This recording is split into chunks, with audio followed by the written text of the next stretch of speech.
ಓಂ ಶಾಂತಿ. ಮಾತೇಶ್ವರಿ ಜಗದಂಬ ಸರಸ್ವತಿಯವರು ಅನೇಕ ಸಂದರ್ಭಗಳಲ್ಲಿ ಏನು ಮುರಳಿ ತರಗತಿಗಳನ್ನು ಮಾಡ್ತಾಯಿದ್ರೋ ಆ ಮುರಳಿ ತರಗತಿಯನ್ನು ಮಾಡ್ತಕ್ಕಂಥ ಸಂದರ್ಭದಲ್ಲಿ ಬಾಬಾರವರು ನುಡಿಸಿರ್ತಕ್ಕಂತಹ ಮುರಳಿಯ ಪ್ರತಿ ಪದದ ಪ್ರತಿ ವಾಕ್ಯದ ರಹಸ್ಯವನ್ನು ತೆಗಿತಾ ಇದ್ದರು. ಅಂದರೆ ನಾವು ಒಂದೊಂದು ಸೆಂಟೆನ್ಸನ್ನು ನಾವು ಹುಡ್ಕೊಂಡು ಹೋದಂಥ ಸಂದರ್ಭದಲ್ಲಿ ಅದನ್ನು ಆ ಲೈನನ್ನು ಮಾತ್ರ ನಾವು ಅರ್ಥ ಮಾಡ್ಕೊಳ್ತೀವಿ. ಆದರೆ ಮಮ್ಮಾರವರು ಏನು ಮಾಡ್ತಾಯಿದ್ರು ಅಂತಂದರೆ, ಯಾವ ಹಿನ್ನೆಲೆಯಲ್ಲಿ ಆ ಒಂದು ವಾಕ್ಯವನ್ನು ಹೇಳಿದ್ದಾರೆ, ಅದರಲ್ಲಿ ಏನೆಲ್ಲ ಪದಗಳು ಬಂದಿದ್ದಾವೆ, ಆ ಪದದ ವೈಶಿಷ್ಟ್ಯತೆ ಏನು, ಮತ್ತು ಆ ಪ್ರತಿ ಪದದ ರಹಸ್ಯ ಏನು, ಅದೆಲ್ಲವನ್ನು ಕೂಡ ತಿಳಿಸ್ಕೊಡ್ತಾ ಹೋಗ್ತಾಯಿದ್ರು. ಸೊ ಅದೇ ರೀತಿಯಲ್ಲಿ ಮುರಳಿಯನ್ನು ಮಾಡ್ತಕ್ಕಂಥ ಸಂದರ್ಭದಲ್ಲಿ ಕೋಪಕ್ಕೆ ಸಂಬಂಧಪಟ್ಟಂತೆ, ಕೋಪ ಹೇಗೆ ನಮ್ಮನ್ನು ಅಧೋಗತಿ ತೆಗೆದುಕೊಂಡು ಹೋಗ್ತದೆ, ಅದಕ್ಕೆ ಸಂಬಂಧಪಟ್ಟಂತೆ ಅನೇಕ ವಿಚಾರಗಳನ್ನು ಹೇಳ್ತಾ ಹೋದರು. ಅದಕ್ಕೆ ಮಮ್ಮಾರವರು ಈ ಕೋಪ ಅಂತೇಳ್ಬಿಟ್ಟು ಬಂದ ಸಂದರ್ಭದಲ್ಲಿ ಅವರು ಯಾವಾಗಲೂ ಕೂಡ ಕೋಪದ ಬಗ್ಗೆ ಭಾಳ ಸ್ಪಷ್ಟವಾಗಿ ಹೇಳ್ತಾ ಇದ್ದರು. ಅವರ ಮಾತುಗಳ ಒಂದು ಸಾರಾಂಶವನ್ನು ನಾವು ನೋಡ್ಬೋದು ಅಂತ ಅನ್ನೋದಾದರೆ, ಅವರು ಉಪದೇಶದಲ್ಲಿ ಕೋಪಕ್ಕೆ ಸಂಬಂಧಪಟ್ಟಂತೆ ಏನೆಲ್ಲ ವಿಚಾರಗಳಿತ್ತು ಅಂದರೆ, ಅವರು ಹೇಳ್ತಾ ಇದ್ರು ಯಾವ ಕಾರಣಗಳಿಂದಾಗಿ ಬರ್ತದೆ ಮತ್ತು ಅದರ ದುಷ್ಪರಿಣಾಮಗಳೇನು ಅಂಥೇಳಿ ಮೊದಲು ಮಕ್ಕಳಿಗೆ ಮನವರಿಕೆ ಮಾಡಿಕೊಟ್ಬಿಡ್ತಾ ಇದ್ರು. ಅದರಲ್ಲಿ ಮೊದಲನೇ ಪಾಯಿಂಟು ಹೇಳ್ತಾ ಇದ್ದರು ಮಾತೇಶ್ವರಿ ಜಗದಂಬ ಸರಸ್ವತಿಯವರು, ಅರ್ಥಾತ್ ಮಮ್ಮ ಅವರು, ಕೋಪವು ಅಜ್ಞಾನದಿಂದ ಹುಟ್ಟುತ್ತದೆ. ಅಂದರೆ ನಾವು ಸಣ್ಣ ಪುಟ್ಟ ಕೋಪ ಈಗಲೂ ಮಾಡ್ಕೊಂಡು ಬರ್ತಾ ಇದ್ದೀವಿ ಅಂತ ಹೇಳಿದ್ರೆ ಅದು ಅಜ್ಞಾನದಿಂದನೇ ಹುಟ್ಟುತ್ತೆ ಅನ್ನುವಂಥದ್ದಾಗಿ ಹೇಳಿದರು. ಮತ್ತು ಮಮ್ಮಾರವರು ಎಂತಹ ಪರಿಸ್ಥಿತಿಗಳು ಬಂದಂಥ ಸಂದರ್ಭದಲ್ಲಿ ಕೂಡ ಕೋಪವನ್ನು ಮಾಡಿಕೊಳ್ತಾ ಇರಲಿಲ್ಲ. ನಾವು ಆತ್ಮಸ್ವರೂಪವನ್ನು ಮರೆತು ದೇಹಾಭಿಮಾನದಲ್ಲಿ ಇದ್ದಾಗ ಆ ಕೋಪ ಅನ್ನುವಂಥದ್ದು ಬರ್ತದೆ. ನಮ್ಮಲ್ಲೆಲ್ಲ ಕೋಪ ಬರ್ತಾ ಇದೆ ಅಂತೇಳಿದ್ರೆ ನಾವು ದೇಹಾಭಿಮಾನದಲ್ಲೇ ಇದ್ದೀವಿ ಅಂತ ಅರ್ಥ.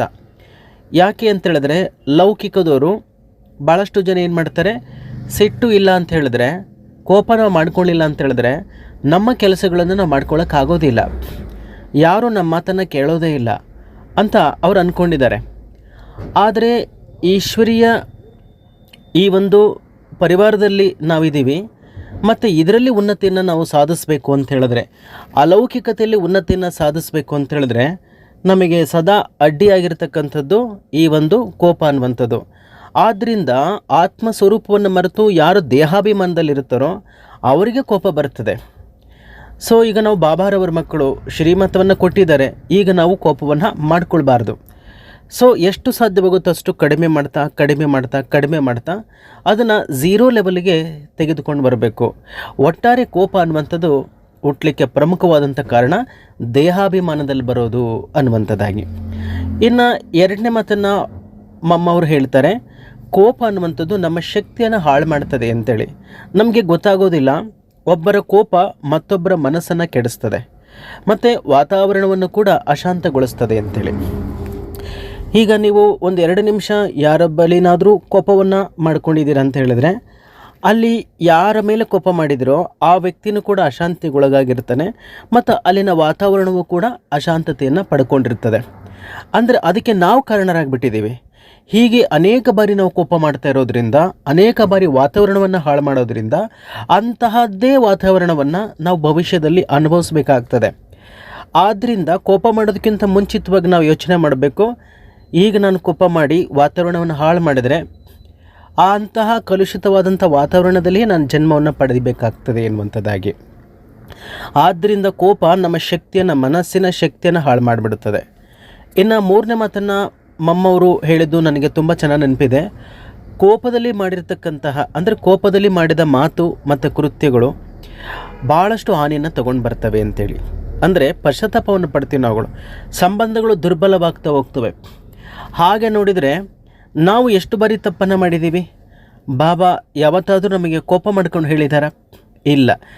ಮಧುರ ಮಕ್ಕಳೇ ಅಂತಲೇ ಏನು ಮಾಡ್ತಾರೆ, ಮುರುಳಿಯನ್ನು ಪ್ರಾರಂಭ ಮಾಡ್ತಾರೆ ಅಲ್ವಾ. ಬಾಬಾರವರು ಮೆಚ್ಚುವಂತಹ ಯಾವುದೇ ಕೆಲಸ ಮಾಡದೇ ಇದ್ರೂ, ಅಥವಾ ಬಾಬಾ ಅವರಿಗೆ, ಅಂದರೆ ಬಾಬಾ ನಮಗೆ ಏನೆಲ್ಲ ಈ ಒಂದು ಈಶ್ವರೀಯ ನಿಯಮಗಳನ್ನು ಹೇಳಿದಾರೋ ಅದನ್ನು ಹೇಳ್ತಕ್ಕಂಥ ಸಂದರ್ಭದಲ್ಲಿಯೂ ಕೂಡ ಅನೇಕ ತಪ್ಪುಗಳನ್ನು ನಾವು ಮಾಡ್ತೀವಿ. ಕೈ ಎತ್ತಿ ಇವತ್ತು ಯಾರು ಒಂದು ಸ್ವಲ್ಪನೂ ತಪ್ಪೇ ಮಾಡಿಲ್ಲ, ಈಶ್ವರಿ ನಿಯಮಗಳನ್ನು 100% ಫಾಲೋ ಮಾಡಿದ್ದೀನಿ ಅಂತಕ್ಕಂಥವ್ರು ಕೈ ಎತ್ತಿ. ಕೆಲವ್ರು ಮಾಡಿದರೆ ಭಾಳ ಸಂತೋಷ. ಇದು ಒಂದು ದಿನದ್ದಲ್ಲ, ಇಡೀ ಜೀವನದಲ್ಲಿ ನಾವು ಈಶ್ವರಿಯ ಮರ್ಯಾದೆಗಳನ್ನು ಕ್ರಾಸ್ ಮಾಡಬಾರ್ದಾಗಿದೆ. ಈಶ್ವರಿಯ ಮರ್ಯಾದೆಯ ಪರಿಧಿ ಒಳಗಡೆಗೆ ನಮ್ಮ ಜೀವನ ಇರಬೇಕಾಗ್ತದೆ. ಯಾಕೆ ವಜ್ರ ಸಮಾನ ಜೀವನ ಅಂತ ಹೇಳಿದ್ದೀವಲ್ವಾ. ಸೊ ಆದ್ದರಿಂದ ಕೋಪದಲ್ಲಿ ನೀವು ಯಾವ ಕೃತ್ಯವನ್ನು ಮಾಡಿದರೂ ಕೂಡ ಅದು ನಮಗೆ ಹಾನಿಯನ್ನು ತೆಗೆದುಕೊಂಡು ಬರ್ತದೆ. ಮತ್ತೊಂದು ಮಾತು ಬಾಬಾ ಅವರು ಮಮ್ಮ ಅವರು ಹೇಳಿದ್ದು ತುಂಬ ಚೆನ್ನಾಗಿ ನೆನಪಿದೆ ನನಗೆ. ಕೋಪವು ಪರಮಾತ್ಮನಿಂದ ನಮ್ಮನ್ನು ದೂರ ಮಾಡಿಬಿಡ್ತದೆ, ಭಾಳಷ್ಟು ದೂರ ಮಾಡ್ತದೆ. ಈ ಆತ್ಮ ಅಂತಕ್ಕಂಥದ್ದು ಶಾಂತಿಯ ಸ್ವರೂಪ. ನಮಗೆ ಗೊತ್ತಿದೆ, ನಾವು ಬೆಳಗ್ಗೆ ಯೋಗ ಮಾಡ್ತೀವಿ, ಬೆಳಗ್ಗೆ ಬೇಗ ಎದ್ದ ನಂತರ ನಾವೇನು ಮಾಡ್ತೀವಿ, ಬೆಳಗ್ಗೆ ಎದ್ದ ತಕ್ಷಣವಾಗಿ ನಾನು ಆತ್ಮ ಶಾಂತಿ ಸ್ವರೂಪನಾಗಿದ್ದೇನೆ ಅಂತ ಹೇಳ್ತಾ ಇದ್ದೀವಿ. ಆದರೆ ಇದು ಕೇವಲ ಮಾತಿಗೆ ಮಾತ್ರ ಸೀಮಿತವಾಯಿತು ಅಥವಾ ಇನ್ನೂ ಇದನ್ನು ನಾವು ಆಚರಣೆ ತೆಗೆದುಕೊಂಡು ಬಂದಿದ್ದೀವೋ? ಕೋಪ ಬಂದರೆ ಶಾಂತಿ ಕಳ್ಕೊಂಡು ಹೋಗ್ತೀವಿ, ಶಾಂತಿ ಕಳೆದೋಗುತ್ತೆ, ಬಾಬಾರವರ ಯೋಗ ಸಂಪರ್ಕವೂ ಕೂಡ ಕಡಿಮೆ ಆಗ್ತದೆ. ಆದ್ದರಿಂದ ನಾವು ಶಾಂತಿ ಸ್ವರೂಪರು ಅಂತ ಹೇಳಿದ ನಂತರವಾಗಿ ಕೇವಲ ಹೇಳ್ತಕ್ಕಂಥದ್ದಲ್ಲ, ಕೇವಲ ಸಂಕಲ್ಪಗಳನ್ನು ಸೃಷ್ಟಿ ಮಾಡ್ತಕ್ಕಂಥದ್ದಲ್ಲ, ಅದರಂತೆ ನಾವು ನಡ್ಕೊಳ್ಬೇಕಲ್ವಾ. ಯಾಕಂದರೆ ನಾವು ಈಶ್ವರಿಯ ಈ ಒಂದು ಗುಣಧರ್ಮದಲ್ಲಿ ಸಾಧನೆಯನ್ನು ಮಾಡಲಿಕ್ಕೆ ಹೊಂಟಿರ್ತಕ್ಕಂಥವ್ರು, ಅಲೌಕಿಕತೆಯ ಸಾಧನೆಗೆ ಹೊರಟಿರ್ತಕ್ಕಂಥವ್ರು, ನಾವು ಸಾಧನೆ ಮಾಡಬೇಕು. ಆದ್ದರಿಂದ ನಮ್ಮನ್ನು ನೋಡಿ ಪರಮಾತ್ಮನಿಂದ ದೂರ ಮಾಡಿಬಿಡ್ತದೆ ಈ ಒಂದು ಗುಣ ಅನ್ನುವಂಥದ್ದು. ಆದ್ದರಿಂದ ಯಾರು ಬಾಬಾರವರ ಸಂಪರ್ಕದಲ್ಲಿ ಇರಬೇಕು ಅಂತ ಅಂದ್ಕೊಳ್ತೀರೋ, ಸೊ ಈ ಒಂದು ದುರ್ಗುಣವನ್ನು ಬಿಡಬೇಕಾಗ್ತದೆ ಅಂತೇಳಿ. ಮತ್ತೊಂದು ಮಾತನ್ನು ಕೊನೆಯದಾಗಿ ಮಮ್ಮವರು ಬಹಳ ಸುಂದರವಾಗಿ ಹೇಳಿದ್ದಾರೆ. ಏನು ಅಂತಂದರೆ, ಈ ಕೋಪವನ್ನು ಗೆಲ್ಲುವಂಥ ಮಾರ್ಗ, ಯಾವ ಮಾರ್ಗವನ್ನು ಅನುಸರಿಸೋದ್ರಿಂದ ನಾವು ಕೋಪವನ್ನು ಗೆಲ್ಬೋದು, ಅದಕ್ಕೆ ಹೇಳ್ತಾ ಇದ್ದಾರೆ ಆತ್ಮಸ್ಮೃತಿಯಲ್ಲಿರಬೇಕು ಅಂತೇಳಿ. ನಾನು ಆತ್ಮ ಶಾಂತಿ ಸ್ವರೂಪನಾಗಿದ್ದೇನೆ, ನಾನು ಆತ್ಮ ಶಾಂತಿಯ ಸ್ವರೂಪನಾಗಿದ್ದೇನೆ. ಆಮೇಲೆ ಕೇವಲ ಹೇಳ್ಕೊಳ್ತಕ್ಕಂಥದ್ದಲ್ಲ, ಇದು ನಮ್ಮ ಮೂಲ ಗುಣನೂ ಕೂಡ ಹೌದು ಅಲ್ವೇ. ಸೊ ಹಾಗಾಗಿ ಆತ್ಮಸ್ಮೃತಿಯಲ್ಲಿರಬೇಕು. ನಾವು ಯಾವುದೇ ಕೆಲಸ ಮಾಡ್ತಿರ್ಬೋದು, ಓಡ್ತಾ ಇರ್ಬೋದು, ಬರ್ತಾ ಇರ್ಬೋದು, ಎಂತಹ ಕೆಲಸಗಳನ್ನು ಮಾಡೋಂಥ ಸಂದರ್ಭದಲ್ಲೂ ಕೂಡ ನಾನು ಆತ್ಮ ಭೃಕುಟಿ ಕುಟೀರ ಸಿಂಹಾಸನ ಆಗಿದ್ದೇನೆ, ನಾನು ಪರಮಾತ್ಮನ ಮಗುವಾಗಿದ್ದೇನೆ, ಪರಮಾತ್ಮ ಶಾಂತಿ ಸ್ವರೂಪರಾಗಿದ್ದಾರೆ, ಪರಮಾತ್ಮ ಶಾಂತಿ ಸಾಗರರಾಗಿದ್ದಾರೆ, ನಾನು ಮಾಸ್ಟರ್ ಶಾಂತಿ ಸಾಗರನಾಗಿದ್ದೇನೆ. ಹೀಗೆ ನಾವೇನು ಮಾಡಬೇಕಾಗತ್ತೆ, ಪ್ರತಿನಿತ್ಯ ಈ ಒಂದು ಸ್ಮೃತಿಯಲ್ಲಿ ಇರಬೇಕಾಗ್ತದೆ. ಇನ್ನು ಎರಡನೇದಾಗಿ ಸದಾ ಬಾಬಾರವರನ್ನು ನಾವು ಸ್ಮರಣೆ ಮಾಡ್ತಾ ಇರಬೇಕು. ಯಾಕಂದರೆ ಬಾಬಾರವರಿಂದ ಸದಾ ಕಾಲಕ್ಕೂ ಕೂಡ ಅತಿಯಾಗಿರ್ತಕ್ಕಂಥ, ಅಂದರೆ ಸದಾ ಕಾಲಕ್ಕೂ ಅಪಾರವಾಗಿರ್ತಕ್ಕಂತಹ ಶಕ್ತಿ ಕಿರಣಗಳು, ಶಾಂತಿ ಕಿರಣಗಳು, ಆನಂದದ ಕಿರಣಗಳು, ಪವಿತ್ರತೆಯ ಕಿರಣಗಳು, ಜ್ಞಾನದ ಕಿರಣಗಳು ನಮ್ಮ ಮೇಲೆ ಸದಾ ಕಾಲಕ್ಕೂ ಬೀಳ್ತಾನೆ ಇರ್ತದೆ. ಆ ಅರ್ಥದಲ್ಲಿ ನಾವು ಬಾಬಾರವರನ್ನು ನಿತ್ಯವೂ ಕೂಡ ನೆನಪು ಮಾಡಬೇಕು. ಇದರಿಂದ ಅನೇಕ ಲಾಭಗಳನ್ನು ನಾವು ಅನುಭವಿಸ್ಬೋದು. ಇದು ತಮ್ಮೆಲ್ಲರಿಗೂ ಗೊತ್ತಿರೋವಂಥದ್ದೇ. ಬಾಬಾರವರನ್ನ ಸ್ಮರಣೆ ಮಾಡೋದು ಹೇಗೆ, ಮುಂಜಾನೆಯ ಯೋಗವನ್ನು ಮಾಡ್ತಕ್ಕಂಥದ್ದು ಹೇಗೆ, ಬಟ್ ಎಲ್ಲದಕ್ಕೂ ಮೂಲ ಅಮೃತ ವೇಳೆಯಲ್ಲಿ ಎದ್ದು ಬಾಬಾರವರನ್ನು ನೆನಪು ಮಾಡಬೇಕು. ಅವತ್ತು ಯಾವುದೇ ದುರ್ಗುಣಗಳು ನಮ್ಮ ಮೇಲೆ ಅಟ್ಯಾಕ್ ಆಗದೇ ಇರೋ ಥರ ನೋಡ್ಕೊಳ್ತಿರೋದು. ಇನ್ನು ಮೂರನೇದಾಗಿ ಸಹನೆಯ ಅಭ್ಯಾಸವನ್ನು ನಾವು ಮಾಡಬೇಕಾಗ್ತದೆ. ಸಹನಶೀಲರಾಗಬೇಕು. ಯಾಕಂದರೆ ಸಹನೆ ಅನ್ನುವಂಥದ್ದು ಕೂಡ ಅಷ್ಟಶಕ್ತಿಗಳಲ್ಲಿ ಒಂದು. ನಾವು ಬಾಬಾರವರ ಮಕ್ಕಳಾಗಿದ್ದೀವಿ, ಬಾಬಾವರ ಸಂಪರ್ಕಕ್ಕೆ ನಾವು ಬಂದಿದ್ದೀವಿ, ಬಾಬಾರವರ ರೈಟ್ ಹ್ಯಾಂಡ್ ನಾವಾಗಿದ್ದೀವಿ ಅಂತ ಹೇಳಿದರೆ, ನಮ್ಮಲ್ಲಿ ಸಹನೆನೇ ಇಲ್ಲ ಅಂತ ಹೇಳಿದರೆ, ಕೆಲವು ಸೆಂಟರ್ಗಳಲ್ಲಿ ಈ ಸಹನೆ ಇಲ್ಲದ ಕಾರಣಕ್ಕಾಗಿ, ಸಹನೆನೇ ಮಾಡದೇ ಇರತಕ್ಕಂಥ ಕಾರಣಕ್ಕಾಗಿ ಅವುಗಳು ಡೆವಲಪ್ ಆಗಲಿಕ್ಕೆ ಸ್ವಲ್ಪ ಕಷ್ಟ ಆಗುತ್ತೆ, ಇತರು ಬರೋದು ಭಾಳ ಕಷ್ಟ ಆಗಿಬಿಡ್ತದೆ. ಆದರೆ ಸಹನಾ ಮೂರ್ತಿಯಾಗಿರುವಂತಹ ಇವತ್ತು ವಿಶ್ವದಾದ್ಯಂತ ಅನೇಕ ಸೆಂಟರ್ಗಳು, ಪ್ರಜಾಪಿತ ಬ್ರಹ್ಮಕುಮಾರಿ ಈಶ್ವರಿ ವಿಶ್ವವಿದ್ಯಾಲಯಗಳು ಇವತ್ತು ರನ್ ಆಗ್ತದವೆ ಅಂತ ಹೇಳಿದ್ರೆ ಅಲ್ಲಿ ಸಹನೆನೇ ಪ್ರಮುಖವಾದಂಥ ಕಾರಣ ಆಗಿರ್ತದೆ. ಸೊ ಆದ್ದರಿಂದ ನಾವು ಸಹನೆ ಮಾಡಬೇಕಾಗತ್ತೆ. ಆಮೇಲೆ ಇದರ ಜೊತೆಗೆ ಭಾಳಷ್ಟು ವಿದ್ಯಾರ್ಥಿಗಳು ಕೂಡ ಇದ್ದೀರಾ, ನಾವು ಅಲ್ಲಿ ಅಸಹನೆ ಇದೆ ಅಂತ ಹೇಳಿದ್ರೆ ನೀವು ಅದನ್ನು ನೋಡಬಾರ್ದು. ಯಾಕೆ ಅಂತ ಹೇಳಿದ್ರೆ ನಾವು ಬಾಬನ್ ನೋಡ್ಕೊಂಡು ಬಂದಿರೋದು ಅಲ್ವಾ, ಬಾಬನ್ ಮಾತನ್ನು ಕೇಳಬೇಕು ನಾವುಗಳು, ಬೇರೆಯವ್ರ ಮಾತಲ್ಲ. ಸೊ ಬೇರೆಯವ್ರ ಮುಖಾಂತರ ಬಾಬಾ ನಮಗೇನು ಹೇಳ್ತಾರೆ, ಒಳ್ಳೆಯದನ್ನೇ ಹೇಳ್ತಾರೆ ಅಲ್ವಾ. ಅಲ್ಲಿ ನಿಮಗೆ ಯಾವುದು ಒಳ್ಳೆಯದಲ್ಲ ಅಂತ ಅನ್ನಿಸ್ತಾ ಇದೆನೋ ಅವ್ರ ಮಾತುಗಳನ್ನು ಬಿಟ್ಟಾಕಿ. ಬಾಬಾ ಇದ್ದಾರಲ್ವ, ಬಾಬರ್ ಮನೆಗೆ ಬಂದಿದ್ದೀರಾ ಅಂದರೆ ಅದು ನಿಮ್ಮ ಮನೆಯೇ ಆಗಿದೆ. ಸೊ ಆದ್ದರಿಂದ ನೀವು ಸಹನೆಯನ್ನು ಮಾಡಬೇಕಾಗ್ತದೆ. ಆಮೇಲೆ ಮೌನವೇ ಉತ್ತರ, ಉತ್ತಮವಾದಂಥ ಉತ್ತರ ಅನ್ನುವಂಥ ಮಾತನ್ನು ಕೂಡ ಮಮ್ಮಾರವರು ಈ ಕೋಪ ಗೆಲ್ಲುವ ಮಾರ್ಗಕ್ಕೆ ಸಂಬಂಧಪಟ್ಟಂತೆ ಹೇಳ್ತಾರೆ. ಮೌನ ಅನೇಕ ವಿಚಾರಗಳನ್ನು ಅನೇಕರು ಬಂದ್ಬಿಟ್ಟು ನಿಮಗೆ ಏನು ಮಾಡ್ತಾರೆ, ಹಾಗೆ ಹೀಗೆ ಕೆಲವು ಗೂಬೆ ಕೂರಿಸೋಂಥ ಕೆಲಸಗಳನ್ನು ಮಾಡ್ತಾರೆ. ಬಟ್ ಆ ಎಲ್ಲ ಸಂದರ್ಭದಲ್ಲಿ ಮೌನ, ಯಾಕೆಂದರೆ ನೀವು ರಿಯಾಕ್ಟ್ ಮಾಡಿ ನಿಮಗೇನು ಸಿಗೋದಿಲ್ಲ ಅಲ್ವಾ. ಯಾಕೆಂದರೆ ನಮ್ಮ ಗುರಿ ಉದ್ದೇಶ ಏನಾಗಿದೆ, ನಮ್ಮ ಗುರಿ ಉದ್ದೇಶ ಅನ್ನುವಂಥದ್ದು ಎದುರಿಗಿರಬೇಕಾಗ್ತದೆ, ಲಕ್ಷ್ಮೀ ನಾರಾಯಣರಾಗ್ತಕ್ಕಂಥದ್ದು. ಸೊ ಸಂಪೂರ್ಣತೆಯಡೆಗೆ ನಮ್ಮನ್ನು ನಾವು ತೆಗೆದುಕೊಂಡು ಹೋಗುವಂಥದ್ದು. ಏನು ಉಳಿದವೆಲ್ಲವೂ ಕೂಡ ಸೈಡ್ ಸೀನ್ಗಳಿವು. ಈ ಎಲ್ಲ ಪ್ರತಿ ಸೈಡ್ ಸೀನಿಗೆ ಪ್ರತಿಯೊಂದಕ್ಕೂ ಕೂಡ ನಾವು ರಿಯಾಕ್ಟ್ ಮಾಡ್ತಾ ಹೋಗಬಾರ್ದಾಗಿದೆ. ಯಾಕೆ, ಬಾಬಾರವರು ನಮಗೆ ವಿವೇಕವನ್ನು ಕೊಟ್ಟಿದ್ದಾರೆ. ಆ ವಿವೇಕವನ್ನು ಬಳಕೆ ಮಾಡಿಕೊಂಡು ಮುಂದೆ ನಾವು ಹೋಗಬೇಕಾಗ್ತದೆ. ಏಕೆಂದರೆ ನಿಜವಾದ ಬ್ರಹ್ಮಕುಮಾರಿ ಅಥವಾ ಬ್ರಹ್ಮಕುಮಾರನ ಗುರುತು ಎಂದ್ರೇ ಶಾಂತ ಸ್ವಭಾವ. ಆ ಮೂಲ ಗುಣ ನಮ್ಮಿಂದ ಏನಾಗ್ತಾ ಇರಬೇಕು, ಎಮರ್ಜ್ ಆಗ್ತಾ ಇರಬೇಕು. ಕೋಪವನ್ನು ತ್ಯಜಿಸಿ ಶಾಂತಿಯ ಗುಣವನ್ನು ಧಾರಣೆ ಮಾಡಿದರೆ ಬಾಬಾರವರಿಂದ ಅನೇಕ ರೀತಿಯಾಗಿರತಕ್ಕಂಥ ಉಡುಗೊರೆಗಳನ್ನು ಕೂಡ ನಾವು ಪಡಿಬೋದಾಗಿದೆ. ಅದರ ಒಂದು ಪಟ್ಟಿಯನ್ನು ನೀವು ಮಾಡ್ಬೋದಾಗಿದೆ. ಅದಕ್ಕೋಸ್ಕರ ಪ್ರಾಯೋಗಿಕತೆಯಲ್ಲಿ ಯಾವ ರೀತಿಯಾಗಿ ತರಬೇಕು, ಇದನ್ನು ಕೋಪವನ್ನು ಬಿಡೋದಕ್ಕೆ ಪ್ರಯೋಗದಲ್ಲಿ ನಾವು ಏನೇನು ಮಾಡಬೇಕು ಅದನ್ನು ಕೂಡ ಮಮ್ಮಾರವರು ಹೇಳಿದ್ದಾರೆ. ಮೊದಲನೇದಾಗಿ ಅಲ್ಲಿ ಒಂದು 5 ಪ್ರಾಯೋಗಿಕ ಅಭ್ಯಾಸಗಳನ್ನು ಹೇಳ್ತಾರೆ. ಸೊ ಯಾರೆಲ್ಲರಿಗೂ ಕೂಡ ಇಮ್ಮಿಡಿಯೇಟ್ಲಿ ಕೋಪ ಬರುತ್ತೆ ಅಂತ ಅಂದ್ಕೊಂಡಿದ್ದೀರೋ ಅದು ನಿಮ್ಮ ವೀಕ್ನೆಸ್ಸೇ ಆಗಿದೆ. ಹಾಗಾಗಿ ಆ ವೀಕ್ನೆಸ್ಸನ್ನು ನಾವು ತೆಗೆದು ಹೊರಗಡೆಗೆ ಹಾಕಲೇಬೇಕು. ಅದರಲ್ಲಿ ಮೊದಲನೇ ಅಭ್ಯಾಸ ಮಮ್ಮಾರವರು ಹೇಳಿದ ಹಾಗೆ ಪ್ರತಿ ದಿವಸ ನಾನು ಶಾಂತಿಯ ಆತ್ಮ, ನಾನು ಆತ್ಮ ಶಾಂತಿ ಸ್ವರೂಪನಾಗಿದ್ದೇನೆ, ಪರಮಾತ್ಮನ ಮಗುವಾಗಿದ್ದೇನೆ. ಈ ಒಂದು ಸಂಕಲ್ಪವನ್ನು ನೀವು ಮಾಡಬೇಕಾಗ್ತದೆ. ಸೊ ಬರ್ಕೊಳ್ಳಿ, ಏನು ಅಂತೇಳಿದ್ರೆ ನಾನು ಶಾಂತಿ ಸ್ವರೂಪ, ಅಥವಾ ಈಗ ನೀವು ಬರ್ಕೊಳ್ಬೋದಾಗಿದೆ, ನಾನು ಶಾಂತಿ ಸ್ವರೂಪ ಆತ್ಮ ಪರಮಾತ್ಮನ ಮಗುವಾಗಿದ್ದೇನೆ. ಶಾಂತಿ ಸಾಗರನ ಮಗು ನಾನು, ಶಾಂತಿ ಸ್ವರೂಪ ಆತ್ಮನಾಗಿದ್ದೇನೆ. ಶಾಂತಿ ಸಾಗರನಾದ ಪರಮಾತ್ಮನ ಮಗು ನಾನು, ಶಾಂತಿ ಸ್ವರೂಪನಾಗಿದ್ದೇನೆ. ಈ ಒಂದು ಸಂಕಲ್ಪವನ್ನು ನೀವು ಪ್ರತಿನಿತ್ಯ ಮಾಡ್ತಾ ಹೋಗಿ. ಇದರಿಂದ ದೇಹಾಭಿಮಾನ ಕಡಿಮೆ ಆಗುತ್ತೆ. ದೇಹಾಭಿಮಾನ ಕಡಿಮೆ ಆದಾಗ ಸಹಜವಾಗಿಯೇ ಕೋಪ ಅನ್ನುವಂಥದ್ದು ತಗ್ಗಿ ಹೋಗ್ಬಿಡುತ್ತದೆ. ಯಾಕೆಂದರೆ ಇದನ್ನು ಮಮ್ಮಾರವರು ಕೇವಲ ಹೇಳಲಿಲ್ಲ, ಇದನ್ನು ಮಾಡಿ ತೋರಿಸಿದ್ರು ಕೂಡ ಅಲ್ವಾ.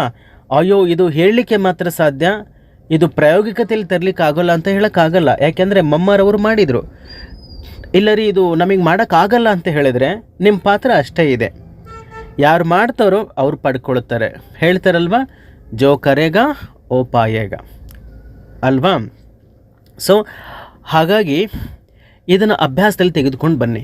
ಇನ್ನು ಎರಡನೇ ಉಪಾಯವನ್ನು ಕೂಡ ಹೇಳಿದರು, ಮೌನ. ಕೋಪ ಬಂದಾಗ ತಕ್ಷಣ ಪ್ರತಿಕ್ರಿಯೆ ಮಾಡ್ತಕ್ಕಂಥದ್ದು ಬೇಡ. ಒಂದು 10 ಸೆಕೆಂಡ್ ಬಾಬಾರವರನ್ನು ನೆನಪು ಮಾಡೋಣ. ನಿಂತತ್ರನೇ ಬಾಬಾರವರನ್ನು ನೆನಪು ಮಾಡ್ಕೊಳ್ಬೋದು. ಇದನ್ನು ಮಮ್ಮಾರವರು ಮಾಡಿ ಕೂಡ ತೋರಿಸಿದರು. ಈಶ್ವರಿ ವಿಶ್ವವಿದ್ಯಾಲಯದಲ್ಲಿ ನೀವು ಸಾಧನೆ ಮಾಡ್ತೀರಾ ಅಂತ ಹೇಳಿದರೆ ಅಲ್ವಾ, ಇದು ಈಶ್ವರೀಯ ಸರ್ಕಾರ, ಈಶ್ವರ ಸರ್ಕಾರದ ನಿಯಮ ಇದೆ. ಇದರಂತೆ ಮಾಡ್ತಾ ಹೋಗಬೇಕಾಗ್ತದೆ. ಕೋಪ ಬಂದಾಗ ಪ್ರತಿಕ್ರಿಯೆ ಮಾಡಬಾರ್ದು, ಬಾಬಾರವರನ್ನು ನೆನಪು ಮಾಡ್ಕೊಳ್ಬೇಕು. ಮೌನವು ಮನಸ್ಸಿಗೆ ಶಾಂತಿಯನ್ನು ತರ್ತದೆ ಮತ್ತು ತಪ್ಪು ಮಾತು ಹೊರಬರದಂತೆ ತಡೀತದೆ. ಕೋಪದಲ್ಲಿದ್ದಾಗ ಈಗ ನೀವು ಭಾಳಷ್ಟು ಸಲ ಕೇಳ್ಬೋದು, ದಯವಿಟ್ಟು ಕ್ಷಮಿಸಿಬಿಡಿ, ಸಿಟ್ಟಲ್ಲಿ ನಾನು ಏನೇನೋ ಮಾತಾಡಿಬಿಟ್ಟೆ ಅಂತ ಹೇಳ್ತೀವಿ. ಅಂದರೆ ಸಿಟ್ಟಿನಿಂದ ಯಾವುದೇ ಮಾತನ್ನು ನಾವು ಆಡಿದ್ರೂ ಕೂಡ ಅದು ನಿಯಮಕ್ಕೆ ವಿರುದ್ಧವಾಗಿರುತ್ತದೆ. ಅದರಲ್ಲೂ ಈಶ್ವರೀಯ ನಿಯಮಕ್ಕೆ ತದ್ವಿರುದ್ಧವಾಗಿರುತ್ತದೆ. ಆದ್ದರಿಂದ ನಾವು ಪ್ರತಿ ಸಂದರ್ಭದಲ್ಲೂ ರಿಯಾಕ್ಟ್ ಮಾಡತಕ್ಕಂಥ ಅವಶ್ಯಕತೆ ಇಲ್ಲ. ಇದು ಎರಡನೇದಾಗಿ ಮೌನ. ಇನ್ನು ಮೂರನೇದಾಗಿ ಬಾಬಾರವರ ನೆನಪು ಮಾಡಿ ಅಂತ ಹೇಳಿದ್ದಾರೆ. ಅದು ಬೆಳಗ್ಗೆ ಅಮೃತ ವೇಳೆಯಲ್ಲೇ ಬಾಬಾರವರನ್ನು ನೆನೆದು ಶಾಂತಿಯ ಶಕ್ತಿಯನ್ನು ಸ್ವೀಕಾರ ಮಾಡಬೇಕು.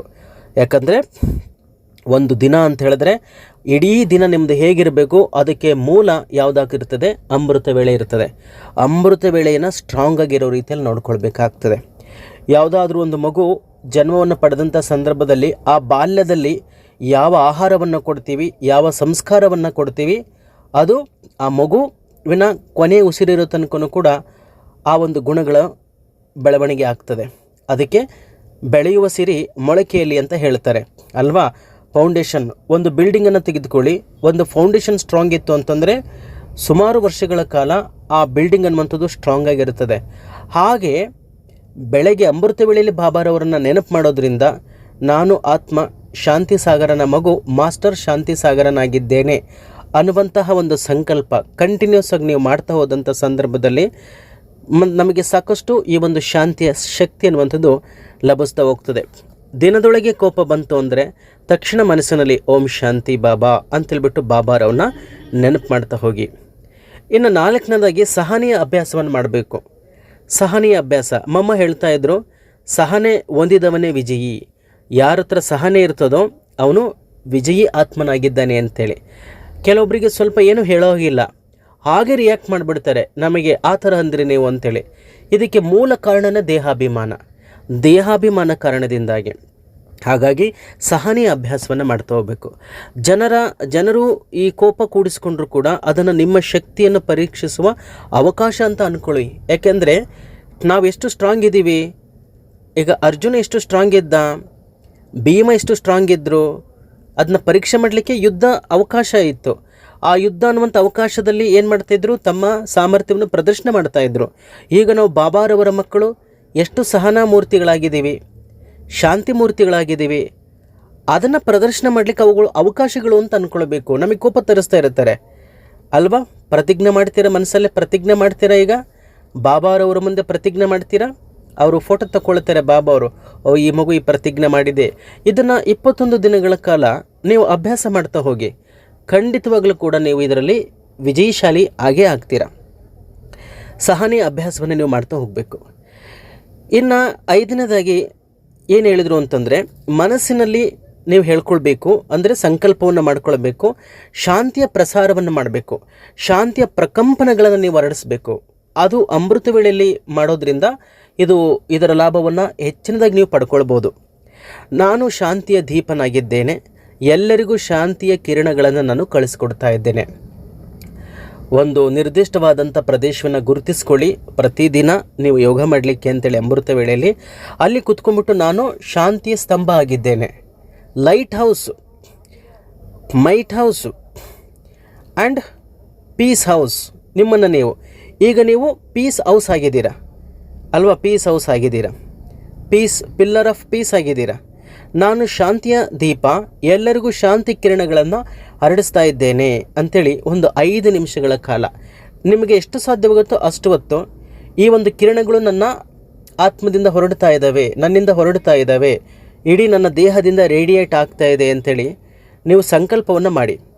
ಹೀಗೆ ಮಾಡಿದರೆ ಕೋಪದ ಶಕ್ತಿ ಕರಗಿ ಹೋಗಿ, ಅಂದರೆ ಕೋಪದ ಶಕ್ತಿ ಕರಗುತ್ತೆ, ಬದಲಾಗಿ ಶಾಂತಿ ಮತ್ತು ಪ್ರೀತಿ ಅನ್ನುವಂಥದ್ದು ಬೆಳೀತಾ ಹೋಗ್ತದೆ. ಇದನ್ನು 21 ದಿನಗಳ ಕಾಲ ನೀವು ಮಾಡ್ತಾ ಹೋಗ್ರಿ. 21 ದಿನದಲ್ಲಿ ಇದರ ಎಫೆಕ್ಟ್ ಏನು ಅಂತೇಳಿಬಿಟ್ಟು ನಿಮಗೆ ಗೋಚರ ಆಗ್ತಾ ಹೋಗ್ತದೆ. ಹೀಗೆ ಮಮ್ಮಾರವರು ಈ ಕೋಪಕ್ಕೆ ಸಂಬಂಧಪಟ್ಟಂತೆ ಹೇಳ್ತಾ ಇದ್ರು. ಸೊ ಆದ್ದರಿಂದ ಈ ಕೋಪ ನಮ್ಮದು ಅಲ್ಲ, ಇದು ಯಾರ್ದು ಬೇರೆಯವ್ರ ಬ್ಯಾಗನ್ನು ನಮ್ಮ ಜೊತೆಗೆ ಇಟ್ಕೊಂಡಿದ್ದೀವಿ ನಾವುಗಳು. ನಮ್ಮದು ಒಂದು ಬ್ಯಾಗ್ ಇದೆ, ಆ ಬ್ಯಾಗ್ ಒಳಗಡೆಗೆ ಸುಖ, ಶಾಂತಿ, ಆನಂದ, ಪ್ರೇಮ ಅಲ್ವಾ, ಇವೆಲ್ಲ ಶಕ್ತಿಗಳು ಅದರಲ್ಲಿ ಜಮಾ ಇದ್ದಾವೆ. ನಾವು ನಮ್ಮ ಬ್ಯಾಗನ್ನು ಬಿಟ್ಟಿದ್ದೀವಿ, ಬೇರೆ ಇನ್ನೊಬ್ರು ಯಾರ್ದೋ ಬ್ಯಾಗ್ ಇರುತ್ತಲ್ಲ ಆ ಬ್ಯಾಗ್ ಇಟ್ಕೊಂಡ್ಬಿಟ್ಟಿದ್ದೀವಿ. ಅಲ್ಲಿ ಈರ್ಷೆ, ದ್ವೇಷ, ಅಸೂಹೆ, ಕಾಮ, ಕ್ರೋಧ ಇವುಗಳಿದ್ದಾವೆ. ಆ ಬ್ಯಾಗ್ ನಮ್ಮದಲ್ಲ. ಅದನ್ನು ನಾವು ಕಳ್ಳತನ ಮಾಡ್ತಕ್ಕಂಥದ್ದು ಬೇಡ. ಅರ್ಥವಾಗಿದೆ? ಇವತ್ತು ಎಲ್ಲರೂ ಕೂಡ ಪ್ರತಿಜ್ಞೆ ಮಾಡಿದ್ದೀರಾ? ಕೈ ಎತ್ತಿ ಎಷ್ಟು ಜನ ಪ್ರತಿಜ್ಞೆ ಮಾಡಿದ್ದೀರಾ? ಹೌದು, ನಾನಿನ್ನು ಕೋಪಿಸ್ಕೊಳ್ಳೋದಿಲ್ಲ. ಯಾಕೆ ಅಂತಂದರೆ ನಾನು ಉನ್ನತ ಸ್ಥಾನವನ್ನು ಪಡಿಬೇಕು, ಬಾಬಾರವರ ಕಣ್ಮಣಿ ನಾನಾಗಬೇಕು ಅಲ್ವಾ? ಅಚ್ಚಾ, ಓಂ ಶಾಂತಿ.